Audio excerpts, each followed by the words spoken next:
দিন দরদি দেশবাসী আয়ের ছুটে আয়, চরমনাইতে ফুটছে গোলাপ খুশবু নিতে আয়। যদি দিন কায়েমের জন্য তুমি করো আন্দোলন, স্বচ্ছ দিলে তওবা করা আজই প্রয়োজন। যদি দিনের দায়ী হই তুমি করো সংগঠন, গুনাহ ছেড়ে তওবা করা আজই প্রয়োজন। আলহামদুলিল্লাহ, চরমনাইয়ের মাহফিল মুসলিম উম্মার জন্য তথা বাংলা ভাষাভাষী সারা বিশ্ববাসীর জন্য একটি নেয়ামত স্বরূপ। এখানে হেদায়েতকে সামনে রেখে যেহেতু সকল প্রোগ্রাম সাজানো হয়, সুতরাং মুসলিম উম্মার কল্যাণে যেভাবে সাংগঠনিক সিস্টেম অনুযায়ী মাহফিল পরিচালনা করা দরকার, সেভাবে পরিচালিত হওয়ার কারণেই সবকিছু সুশৃঙ্খলভাবে সম্পন্ন হয়ে থাকে।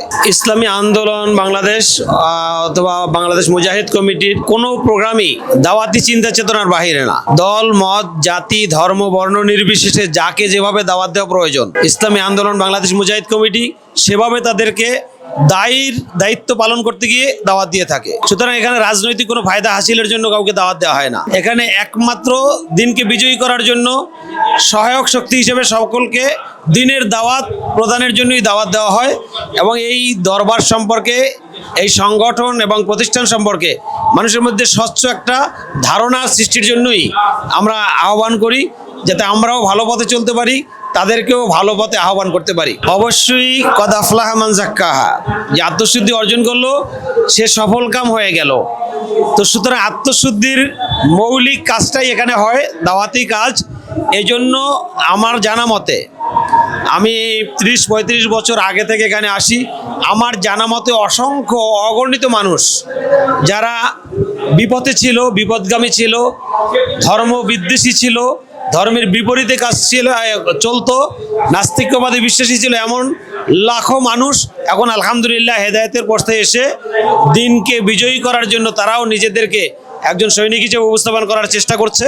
এটাই এই দরবারের, এই আন্দোলনের এবং পীর সাহেবদের সফলতা, শায়েখে চরমনাইয়ের সফলতা। বর্তমান অবস্থা জেনজি যারা বলা হয়, এরা তো আসলে আধুনিকতায় বিশ্বাসী, অধিকাংশ রুহানিয়াতে বিশ্বাসী নয়। যার কারণে হারিয়ে যাওয়া সুরগুলো যেরকম মানুষকে হেদায়েতের পথে ডাকতো, এগুলো এখনো এক শ্রেণী আছে যাদের রুচিবোধ ওইভাবে আছে, তারা এগুলো এখনো খুঁজে বেড়ায় এবং এগুলো তারা ধারণ করে।